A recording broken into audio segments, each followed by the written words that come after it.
Hey, what is going on, everyone? It's me, Mr. Mario, and welcome back to another episode of Mario's Minute. In case you do not know, this is a podcast I do here, my second podcast, actually.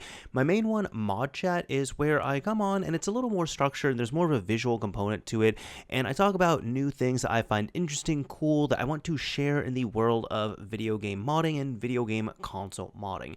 However, this is my second podcast where it is not really structured for the most part. It is kind of just off the cuff, off the wall type stuff here. I do it once a month. Sometimes I have a guest on, sometimes I don't. And I or we just talk about whatever the hell I or we want to. Now, this is going to be a solo episode. My bad on here. I'm just going to take responsibility on it, I was hoping to get a guest on this month. Haven't reached out to a guest. I'm going to be honest. Been a little bit of a busy month here. So that's the nice thing with this podcast as well, too. I can kind of like change it up here and there. And if I say, hey, I only have like 1 hour to record right now, I can do that. Less coordination. But I'm going to try and get someone next month. I can assure you all of that.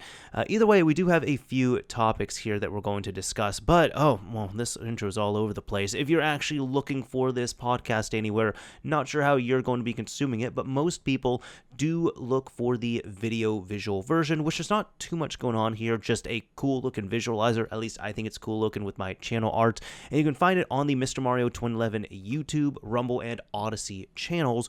Or if you're wanting to take this around and listen to it wherever the hell you want to in an audio-only fashion, like an actual podcast, you can look up Mario's Minute on your favorite podcasting app, host, provider, or platform. You should hopefully be able to find it. It's not available on all of them, but it's available on most of them. So really pick your poison in that regard. But for that here, I do have a few topics that I was wanting to cover here. And just some fun stuff, maybe a little bit of serious stuff. Not all too sure, but we'll just go ahead and hop right into this here.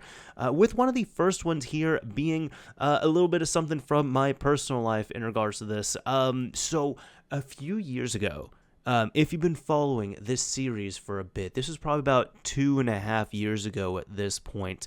We're on episode 70 now at this point, my lord, but about 2.5 years ago, I ended up helping with some neighborhood cats in my area, and I was learning a whole lot about it. In short, I had found 4 kittens, I want to say, in one of my window wells, and I was looking into how to save them, what can be done, and all that, and started looking into TNR, which is Trap, Neuter, Return, where essentially a lot of these feral cats, they are too old to really, you can't just like take them and bring them to a shelter and leave them there, unless they are very specific age, like they're young enough to, they're old enough that they don't need to rely on their mom for milk, but they are young enough that they can still be socialized, but that is a very small window of time. But like an adult feral cat, shelters aren't going to take them, just because, you as a person, you can slowly work with them, but shelters just don't have time for that, unfortunately, which is also understandable.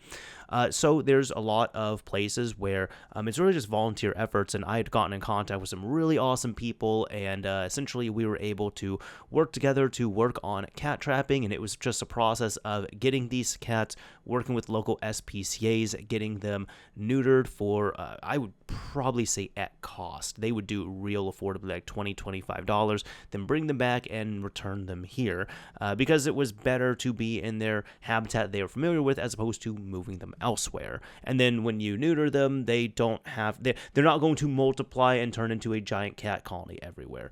So that's what's going on.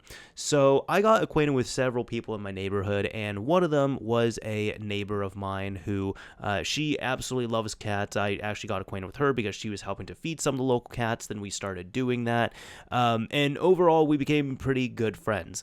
At one point within the last year or so, there's been a cat that she has befriended who I think started off as a kitten, and this cat is feral.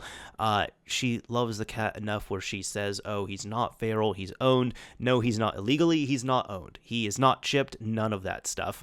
But the thing is, he is feral, but he is very social, but social with her, like she can pet him, she can handle him, he will jump on her lap and stuff, she hangs out with him. She can also, at one point, she had a little setup for him in her basement, and he was living there for maybe like a week or two, and now he's back out. I'm not sure what the deal is, but the thing is, most feral cats you see, they're incredibly skinny because they're just they're just foraging for food constantly, all the time, and they're constantly running. This one is not skinny. He's not skinny anymore, at least, because you see, he doesn't do the running part. He essentially, even though he is outside, he kind of has access to 2 buffets. He is eating the food that she provides, but he is also foraging for food, so eating like birds and squirrels and all of that whenever he wants to, whenever he's not feeling too lazy. But instead of running around all over the place, he kind of just stays on her property, and that's about it. And he's got like a couple little like outdoor cat house setups that he just like chills in and sleeps, and he waits for her to wake up and he hangs out all around there. So what I'm saying is his food intake is probably higher than most feral cats I've seen, but his activity level is incredibly low. And he's gotten better, thankfully, but it was like earlier this year I noticed, I'm like, he got really big. He is not even a year old at this point, and he got big. And I said this on Twitter. I'm not calling it by its new name. It's still Twitter to me, right? I had said on Twitter that I accidentally ended up starting beef with a 70-year-old neighbor because I called their cat fat. We were talking at one point, and I had said this cat's fat, and she got very serious. She's like, no, he's not fat. I said, no, he's fat. I've seen him, like, even when you had get-togethers, even when there's stuff going on, even when I talk to other people, they all say, oh, you're talking about that big cat, that huge cat, that big cat? Like, no one describes him as small. And she was saying, well, no, he's not fat. Like, he's not as big as my house cats, to which I said, well, your house cats are going to be big too, because they're not moving around a whole bunch and they're eating a ton of food.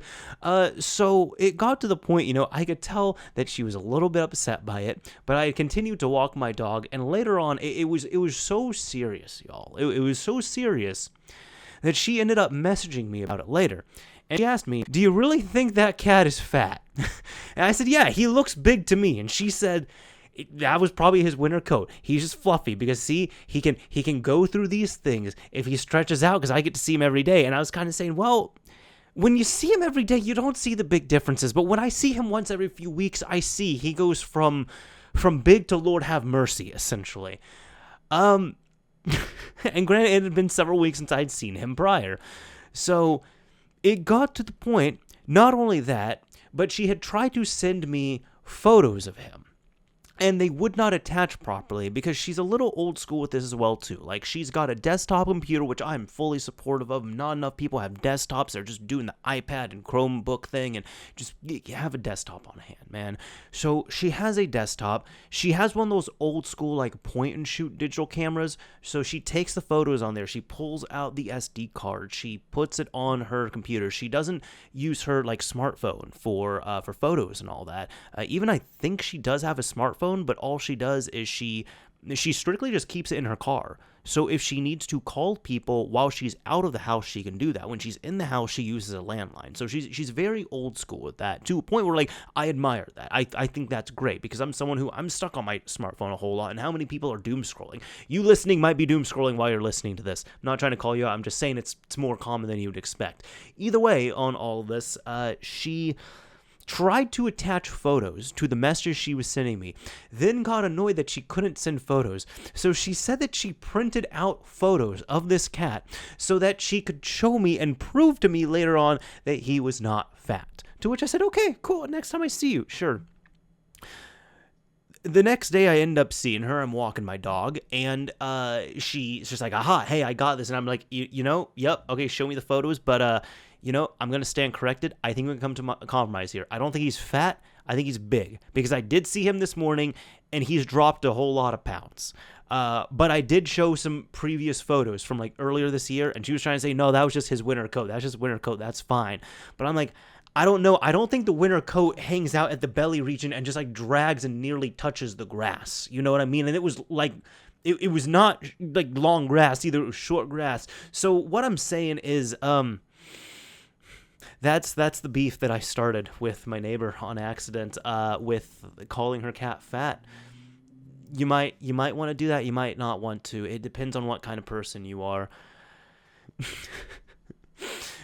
Speaking of other bad things, I suppose, Mortal Kombat 1 on Switch does not seem to be great. I haven't really followed Mortal Kombat in years, and I'm sure people saw the meme-worthy video clips and photos and just the news articles of just how ghastly and how bad Mortal Kombat 1 on Switch was. And it was so bad that my girlfriend, she has a Switch Lite, and she ended up getting the game because she just wanted to see just how bad it was. But she hadn't played it at this point. Like, she got it installed and everything. We actually went over to a mutual friend's place. He is good at fighters. He's actually been playing a whole lot of Mortal Kombat 1 on PS5. And I was like, dude, do you want to try this out? Like, please, I think it'd be great if we see it played by someone who actually knows the game. And he was like, yeah, sure, I would love to see it. So first of all, you know it's bad when, if you get the cartridge for the Switch, right, you end up downloading a 32 gigabyte update, which I know some people will say, oh god, the game is huge. On PS5, it's like it's over 100 gigabytes on there. But for the Switch, a 32 gig update is huge.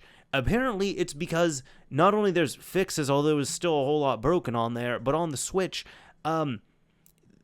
most of the game is in the update. If you get a physical copy of it, which I'm pretty sure they're selling this for $70, which is equally insulting as well, too. 70 USD. They're not selling this for 60. It's 70 on the Switch. I believe only the Versus mode is available on the cartridge. So if you get it physically, you have to immediately download a 32 gigabyte patch, which ends up containing most of the game. It's not even really a patch. You're just downloading the rest of the game itself on there.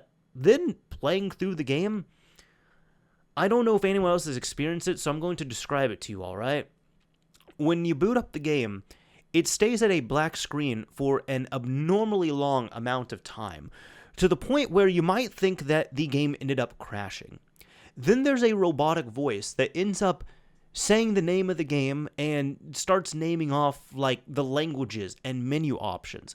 Because right off the bat, and it's just so jarring, but right off the bat, they had the disability options enabled for like screen reading on there. So then one of the first options that you can do is keep that enabled, or you can disable it. But it kind of just sets the tone for the rest of the game. So then you end up doing that. You can then go into the game itself. And I'm not even really like harping on how the game looks, right?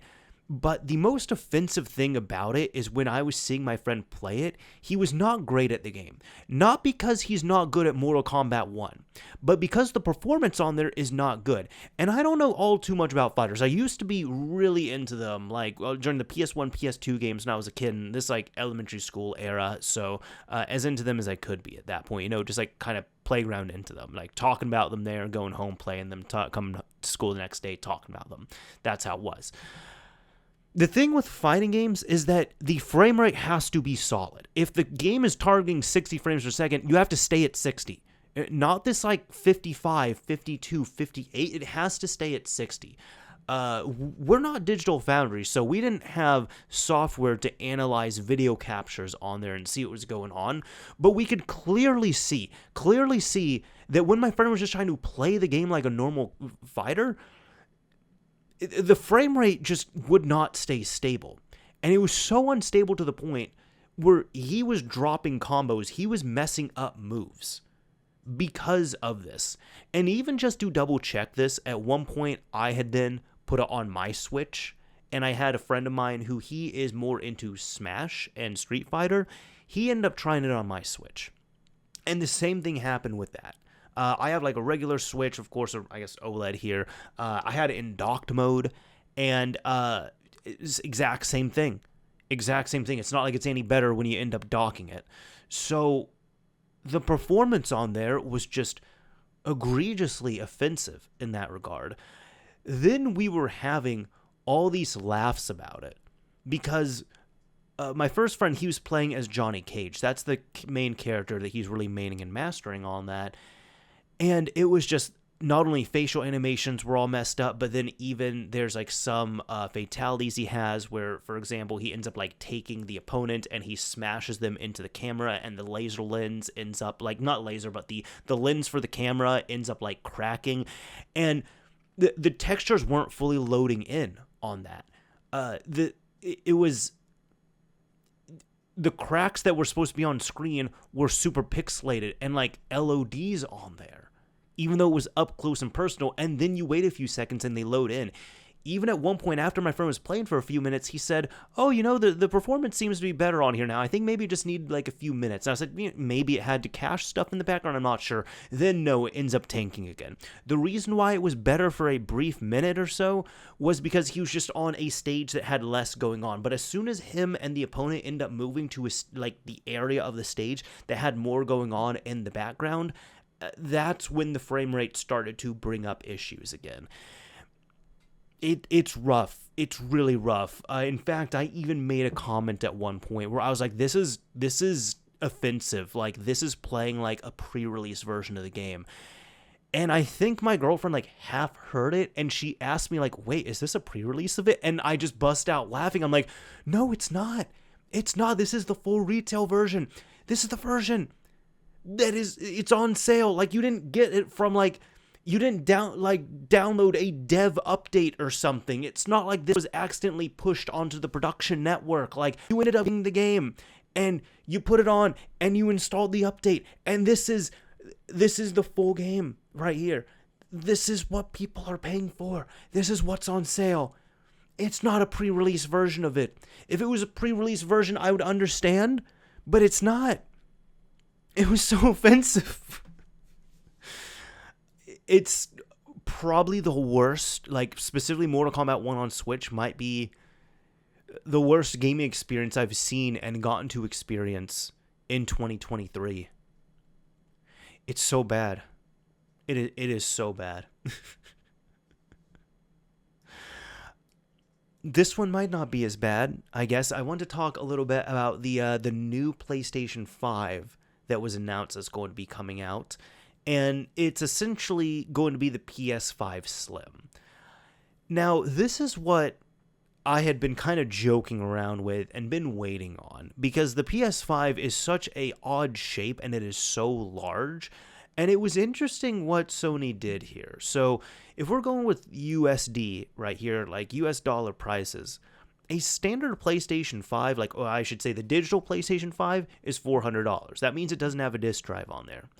The disc-based version of the PS5, which most people have, is going to be $500. So you end up paying $100 more, like $400 versus $500.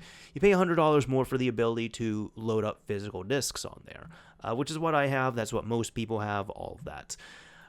It looks like they're kind of they're going to have two SKUs, but they're essentially going with one model. And not only the system is going to be about 30% smaller, it seems to be, I'm also not too much of a fan of how it looks. In all honesty, I think the original PS5 does look better than the PS5 Slim. But also, the disc-based version of the PS5 is still going to remain the same. So when you get the PS5 Slim, I have no doubt this is going to effectively replace the original PS5. So you're going to have the OG PS5 and the PS5 Slim. The disc-based version is going to be the same price. So the OG disc version is $500. The Slim disc version is going to be $500. But the odd thing is, the digital version, the digital-only version, is actually going up in price. The digital-only version of the PS4, the OG one, is $400, as I said. The PS5 Slim All-Digital Edition is going to be $450. And it seems really odd that you would suspect that there. But the reason being, it seems, is that they're doing something that seems to be a bit unique on this.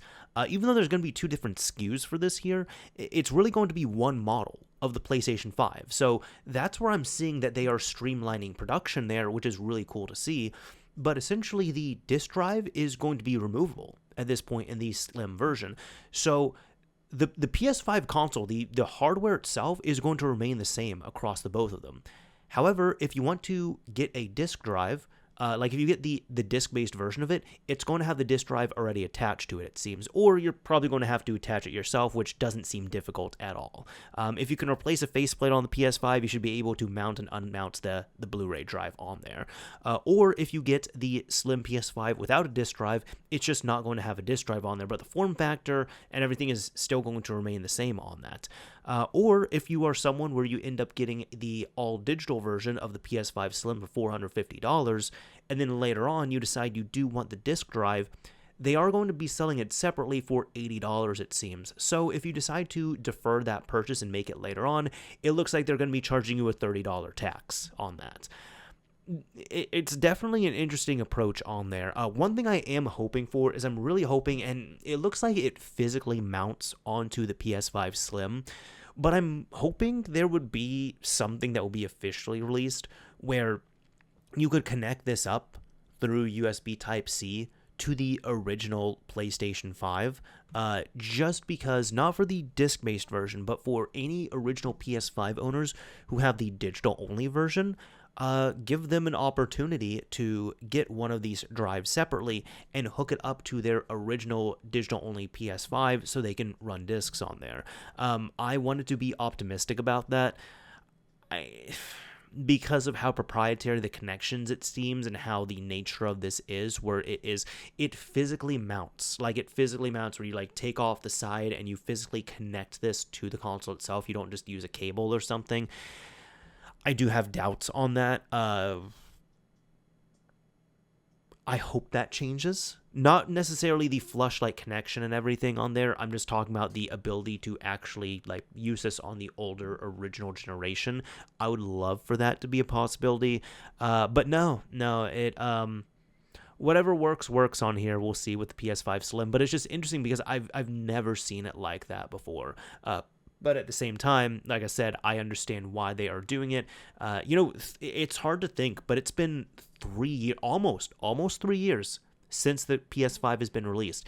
I know we don't really think about it like that because there's still not too many like killer apps that you have to get a PS5 to play on. On top of that, it released in 2020. And you got to remember that 2020, of course, that's when like the biggest of COVID was really hitting, so time was kind of meaningless at that point. And then PS5s were nearly impossible to find for well over a year. So for most people, they're just like, oh, the PS5's only been out for like a year and a half, 2 years. No, it is coming up on 3 years of the PlayStation 5 being out. So it makes sense that now they're going to be refining it. They're going to be streamlining production and building out one system. They don't have to do two separate systems anymore. They just build one system, and then some of the systems they include a DVD or a Blu-ray drive attachment, and the other ones they don't. That's going to help for manufacturing. So yeah, that's my thoughts on it here. Not necessarily for me. I don't plan to get one of these Slims here. I'm perfectly happy with my OG model, but my only wish on that is I wish that since Sony is going to be selling the Blu-ray drive separately, if they can somehow interface it to work on the original digital-only PlayStation 5s, that would be super awesome. And I'm sure there would be owners who would appreciate it. And if possible, I would definitely buy one of those and give it to one of my best friends as a present, because he is the only person I know who has a digital-only PS5. Well, actually, okay, I know two people who have digital-only PS5s. He is the only person I would buy one for, is what I'm saying. So this is a story, I guess not story, but maybe a discussion point that I've had on here for a bit that I've wanted to talk about for probably months and months at this point here. And I guess I'm talking about here regret selling old consoles. And if anybody has anything they want to share in the comments, feel free to on there. But it's just something that I've noticed.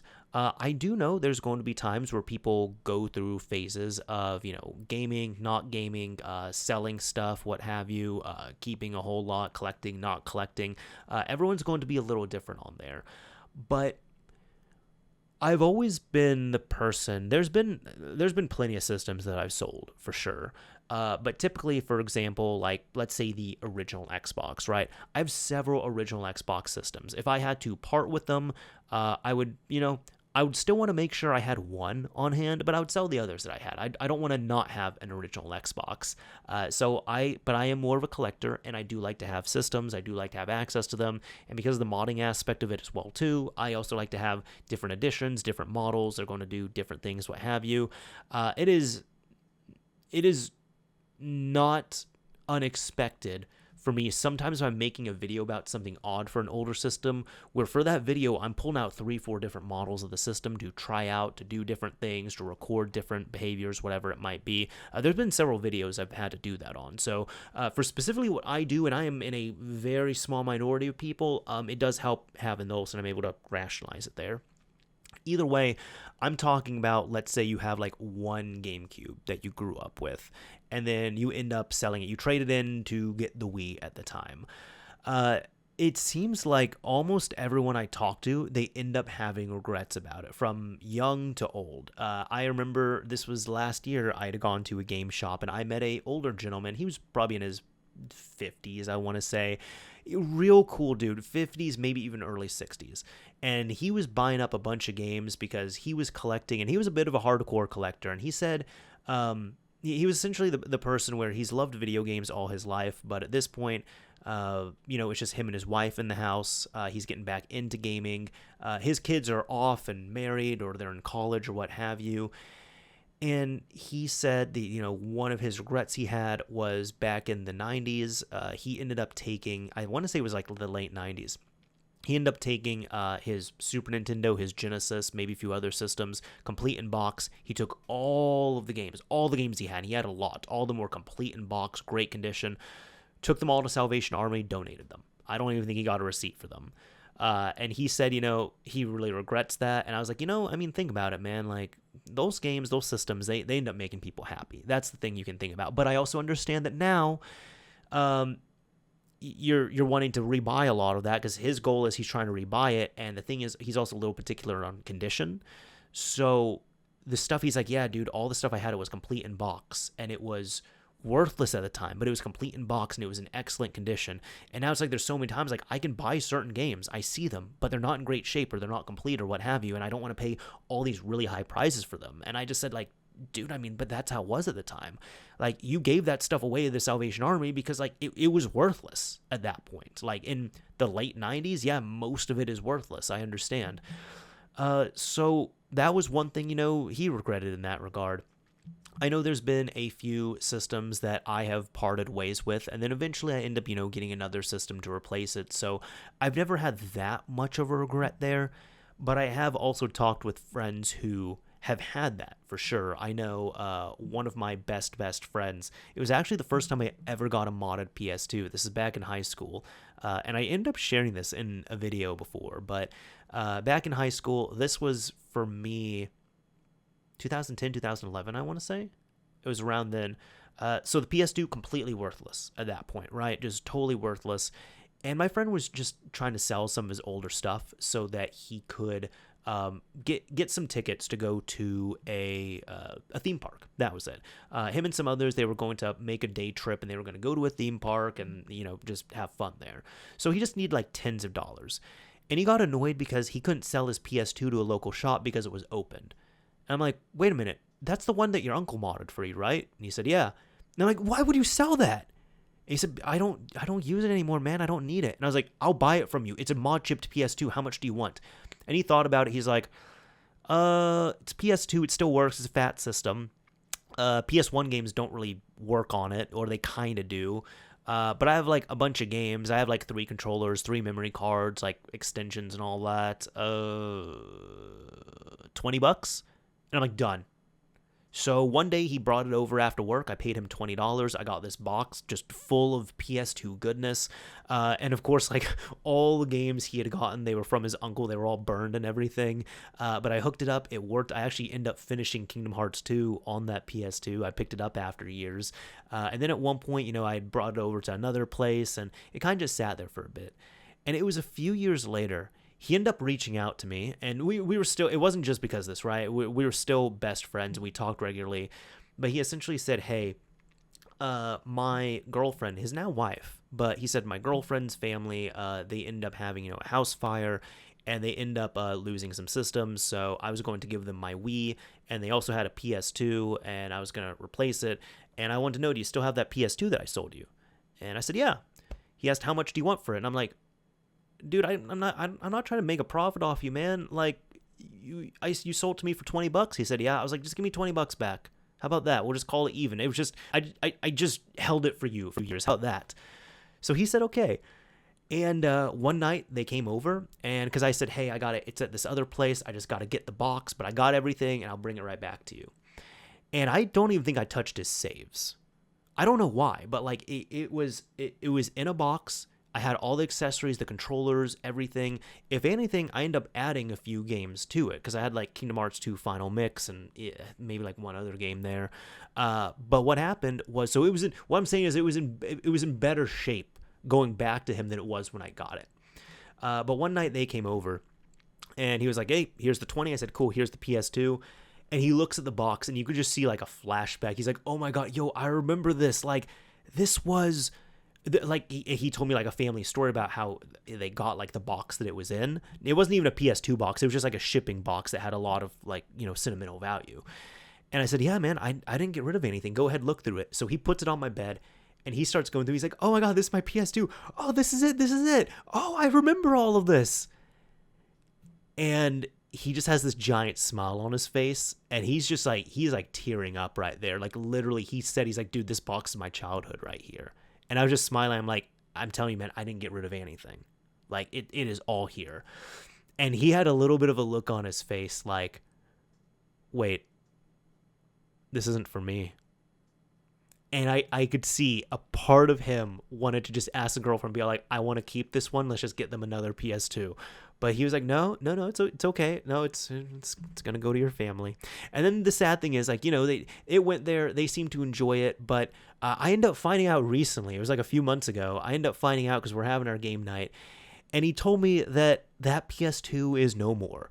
Because all he knows is that the family, they threw it out because they said that it stopped working or that it broke. And that's all we know about it. And I asked him, like, okay, did, like, the laser stop working? Did it stop reading discs? And he said, I don't know. And I'm like, if it broke, more than likely the laser stopped working. We could have fixed it, like, easily. And he said, yeah, I know, but by the time they told me, they didn't tell me what was wrong with it. They just said that it broke and they threw it out. And I'm like, man, that's such a shame. That was a chipped PS2 right there. But yeah, that was one of those things where I could tell there was a little bit of regret on that. And, it was nice he got that back. It did go to good use in that regard, though. But I've also tried to save a little bit of that as well, too. I know my younger brothers, I had gotten them several, pretty much, I think I got them all of their game consoles over the years. And, I did them up, I modded them, I customized them, all that fun stuff. But specifically, probably the one that I was most proud of was I have a Xbox 360 RJ-tag system that I ended up doing up for them. It was all like crazy, like customized Sonic the Hedgehog themed, where I had like custom sounds coming out of it, did a custom paint job, did a stencil on it with like the Sonic team logo on it, and they absolutely loved this thing. It was even to the point like my parents were like just wowed at this thing from every factor of it. They thought it was amazing. But I told them, I remember, because they were like real young at the time, and I said, guys, don't ever sell this thing. They're like, what? No, we're not gonna sell it. I'm like, no, don't ever sell it. Like, there's going to be a point, you're probably going to outgrow it, you're going to think it's a little bit cringy, and you're going to be like, hey, I can sell this to a friend for $20. No. If you ever tire of this thing, tell me, I'll pick it up, I'm going to keep it somewhere safe. And in my head, I never told them this, but essentially it was going to be, I'm just going to hold on to it because I know that eventually as they get older, they're going to get nostalgic about it, they're going to think about it, they're probably going to regret that, especially because it was such a customized system. And if it ever gets to that point, I'll be able to give it back to them because it's nothing for me to hold on to a 360 for them. But, to my credit, I was actually incorrect. They have still stayed steadfast and, saying, hey, this is like the coolest system ever. They don't play on it regularly now because they're on the newer systems, but occasionally they do go back to it. They like to mess with it, of course. There's a lot of nostalgia for them. And they're like, no, we will never sell this thing. Like, we're never going to get rid of it. Never, ever, ever. And that makes me happy. But like I said, I did bring that up there because I didn't want them to have that regret of getting rid of one of those things. And I guess I'm really trying to think on that. I think probably with the original PlayStation, maybe I talked about it last month where I said, my childhood PlayStation I ended up killing and then eventually had to throw away, and that was all kind of sad to me. So then I was just working to kind of reclaim that system, and at one point I did my first PS1 that I ended up successfully playing. My little brothers, they were interested in Final Fantasy. They wanted to play Final Fantasy 7 and 8. So I ended up giving it to them. I said, hey guys, look, here is, Final Fantasy 7, Final Fantasy 8. Here's a couple controllers. Here's the hookups. Here's the console. This is how you hook it all up. Here's the memory cards. This is how you use it. And they thought it was cool. I mean, it was kind of old school for them, but they thought it was cool. But eventually, it was a few years later, they absolutely just surprised me. Like, they came to visit me and they said, hey dude, here you go.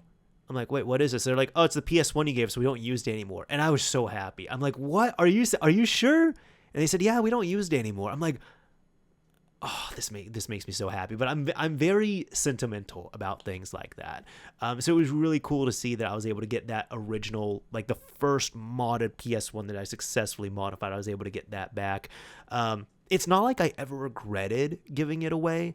Because, I could also always get I could sneeze and I could get another PS1. Like the droplets are going to hit a PS1 somewhere and I can claim that as mine and then I can ship it up and have fun with it. But I guess there's sentimental value to me on that as well too. So, kind of sort of you don't forget your first type thing. But I guess let me know what you all think of like regret selling older consoles or what it might be, because I always see regret with that. Like, not like it's just absolutely life-changing, but it's almost always like people are telling me about like a deal they made or a sale that they did or what have you, and it's kind of always a thing of, yeah, I probably should have kept it, but I end up selling it, so that's kind of how it goes. Even last thing, my friend who, I told you all about the PS2, recently he ended up, because at one point, like years ago, he had a 360 Fat, and I modded it up for him, and then eventually he ended up selling it to a local friend, just to help him out. It wasn't even like a profit or anything. He was like, hey, here's a 360, controllers, all my games and accessories, like $30, He's just that kind of guy.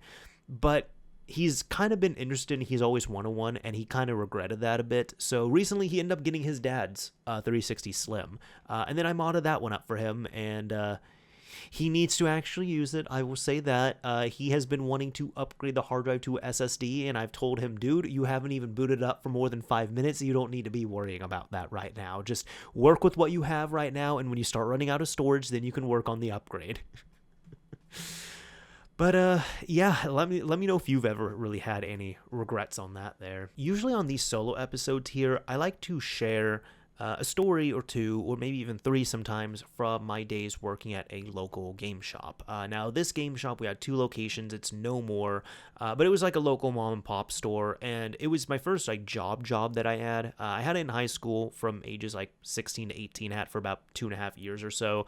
Ended up stopping because I'd gone off to college and such. But what happened was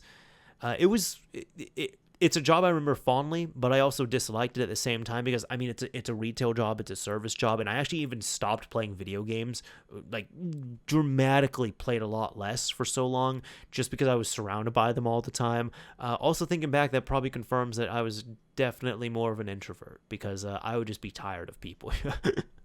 But what happened here? Typically, I'll pick like a story or two that I want to share. And I'm going to go with this. I'm going to talk about one that's a little gross, right? I actually have a few that are gross, but let's just go with one. Maybe not try to make people vomit listening to this. So we did console repairs for a bit.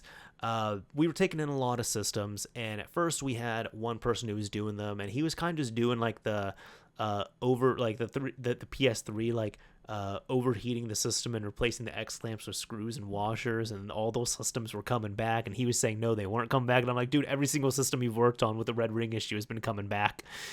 So then my boss of all people actually ended up taking control of repairs. He was learning how to do it. He ended up getting a rework machine, was learning all this stuff.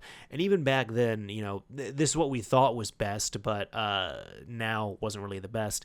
I don't think he was doing reballs, but he was doing reflows. So the systems were at least working for months, and it was a better Band-Aid, but still not really the best. Now we know, so many years removed, that if you're going to do BGA work like that, you do not repair it. You don't repair a part like the CPU or GPU. You don't repair it. You replace it. Repairing is like reballing or reflowing. No. You replace it with a new one. Once the chip is bad, it's bad. But either way, we were doing a lot of 360s and PS3s, of course. And by the end, we were almost getting more PS3s and 360s because the PS3s were susceptible to a lot of the same issues the 360 had.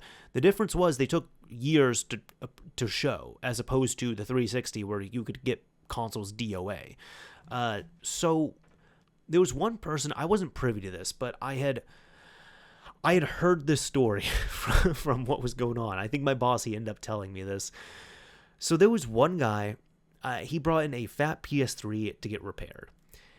And, they ended up taking it in, and they said, yeah, cool, we clean it out, we're going to repair it, all that stuff. And my boss said at one point when he decided to work on it, he ended up taking it to the back room. He undid the screws, he lifted up the top, and then immediately closed it. And there was one other worker, because my boss would be in the back doing the rework stuff. There was another guy who would do the front of house stuff, so all the sales and services and everything.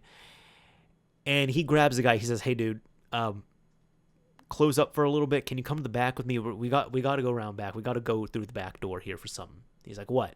He says, I just need you to help me with this console, right? So they go outside. They go to the back door. They exit the store. They put the PlayStation 3 down on the cement. They then open up the PlayStation 3, and roaches just come scurrying out of it.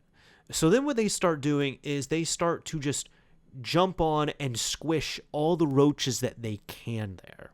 And then when they felt like they got most of them, they kind of shook out the dead body roaches and stuff, and then they brought it in. And then he was able to work with the rest of it, and he ended up cleaning it, and he ended up repairing it, and it was working properly. But what happened was, even though that was a successful fix, he called up the guy. He said, hey, your system is complete. Feel free to come in. It's going to be this much. The guy comes in later, and he says, hey, this is great. The PS3 is working. He ends up seeing the work. He says, oh, wow, you guys did a really good job with this here. Thank you very much for it. You all did such a good job. I got another one of these things at home that's broken. I might bring that back as well, too. And they were like, no, do not bring another one back. So they did like a one and done type thing for him, but it was so dirty and so gross that they refused to service another system for this guy. I think the other one I'm going to talk about here, how about this? It was at one point, my boss ended up hiring a friend of his who, she didn't do video game stuff, but she was learning and she was a hard worker, and they had known each other for years. And I'm not really sure what happened. I don't know if there was just something going on or if there was just a lot going on in her life or what happened, because she was a sweet person. Her and I, we got along incredibly well. But what happened was, she came in just as a standard employee, and she killed it. She was killing the job. She was impressing everyone. She was knocking everyone's socks off. And then not only because she was so good, but also probably because of some preferential treatment, within like a month or two, he ended up making her a manager.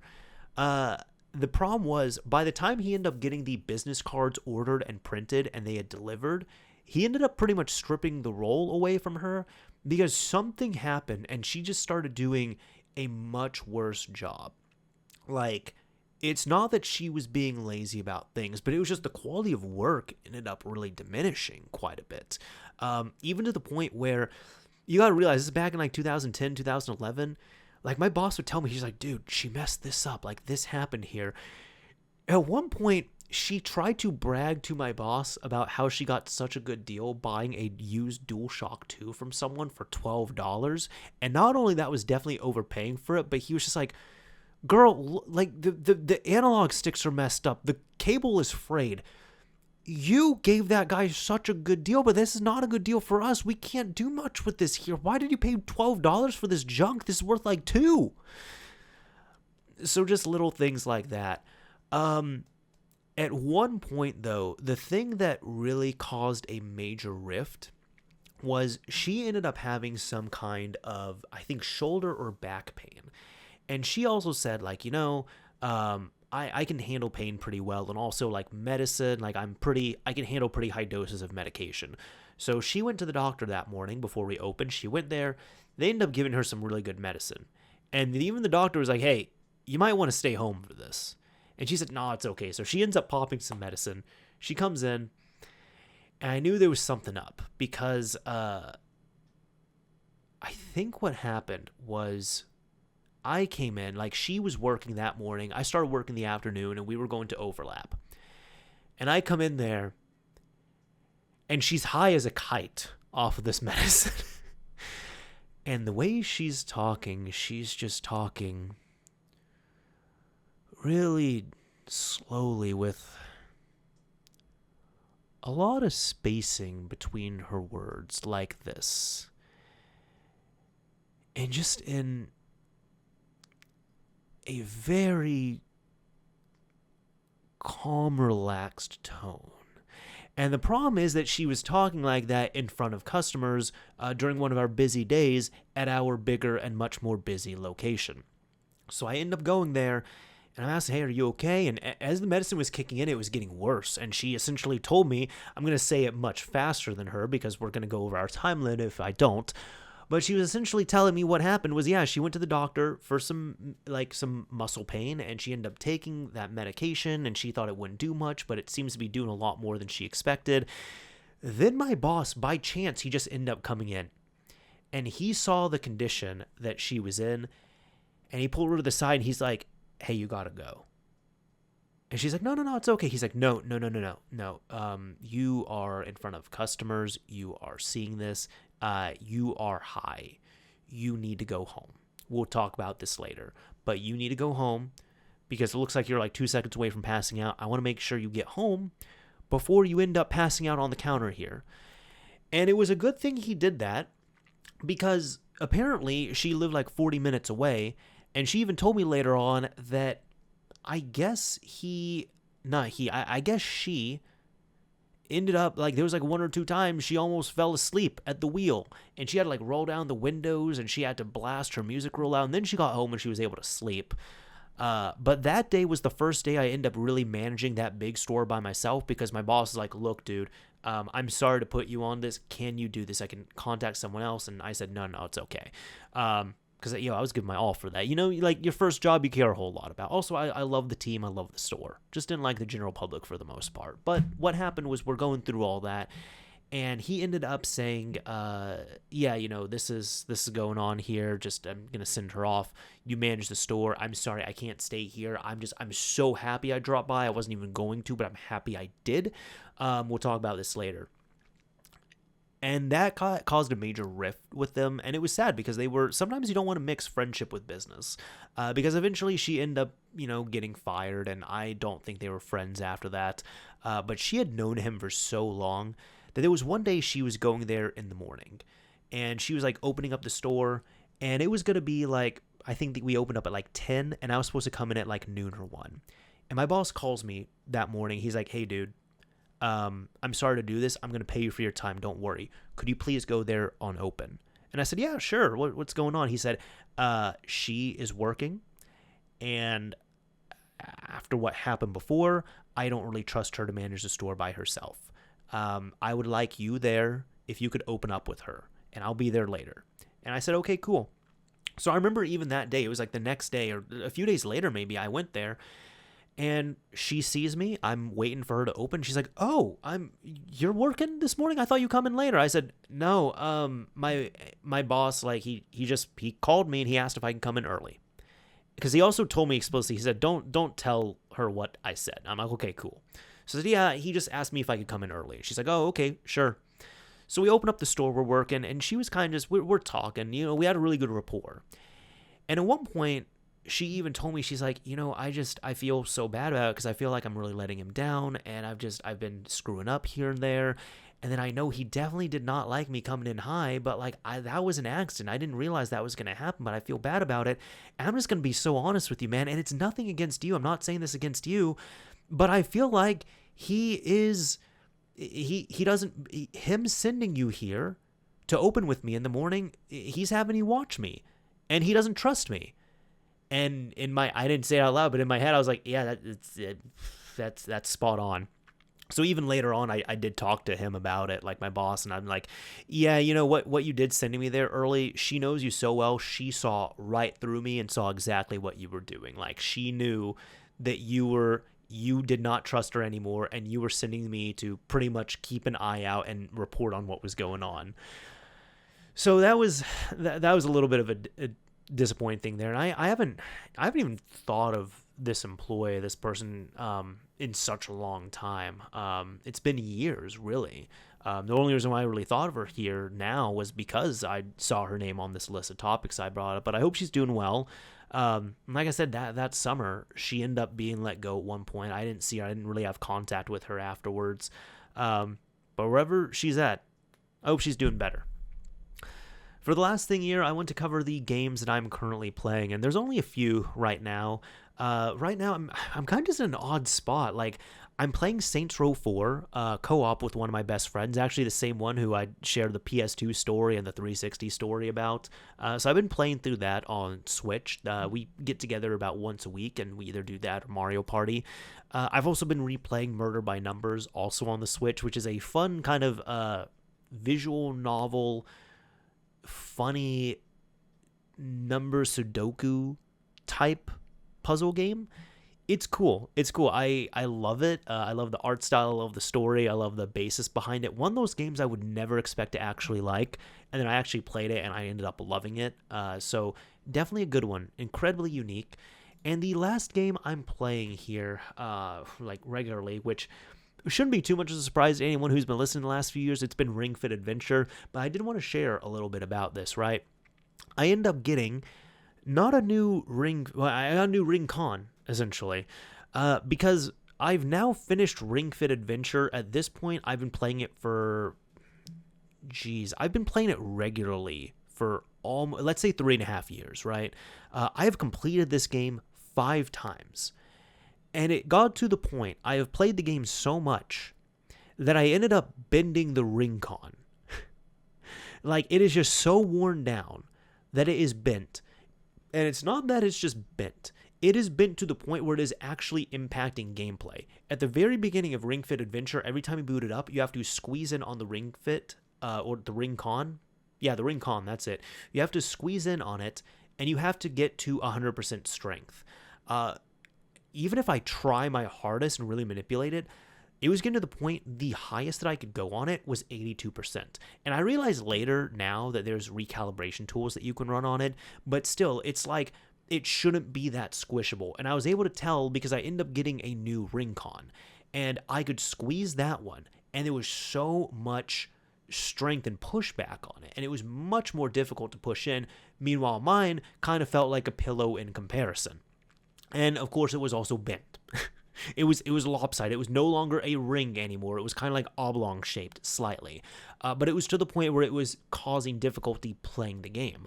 And there were many times, like especially like the flapping games where you do like a abdominal kind of not twist, but an abdominal push where you have to like push the ring fit like towards your stomach. And you're essentially flying in game. I couldn't do that successfully. There were several times I had to quit out of it because it just was not working properly. So I end up going to a local shop, and I end up finding it. I think they end up selling me kind of the wrong thing there, just because the labels and everything. But I was able to get the Ring Con itself with the leg strap, and they had a few other accessories for $30, which is great because the entire kit, you can only buy it physically. You cannot get it digitally. You can't like buy the game digitally and then get the accessories separate. You have to get it all in one go. And I was like, I don't need another copy of the game, and I don't want to pay another $80 for it, even though it would be worth it. But if I can find the Ring Fit itself there, and it was an official Nintendo one, I didn't want to get a third-party one because the third-party ones kind of seemed to be a bit lacking.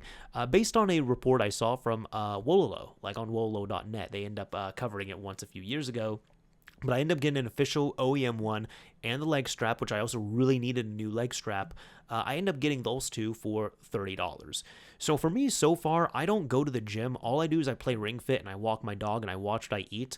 But for now, being $110 excluding taxes, so let's say $120 into Ring Fit, paying that and using it over the course of 3.5 years, an incredibly awesome investment for my physical self. So that's been great. On top of that, I wasn't 100% sure what to do with the old stuff, so it's funny because like I was really excited about it, and my girlfriend was with me when I got it, and then when I got back home, I ended up comparing, and I was just like, hey, you might want to try these. and she tried like the new one I got, which was like really gave a lot of resistance, right, as it should. And then she tried my old one, and it was much easier to push in. And she was like, I've actually been wanting one of these. And she tried mine. She's like, oh wow, okay, this one I can handle. You know what? I'm just gonna keep this one. I was like, oh, do you want the old leg strap? Yes. So then that made me happy because I'm like, oh, okay, this is great. Like, it's still going to stay in, and it's going to go to proper use and someone who will actually use and appreciate it. It's not just going to like sit around. I don't have to get rid of it or what have you.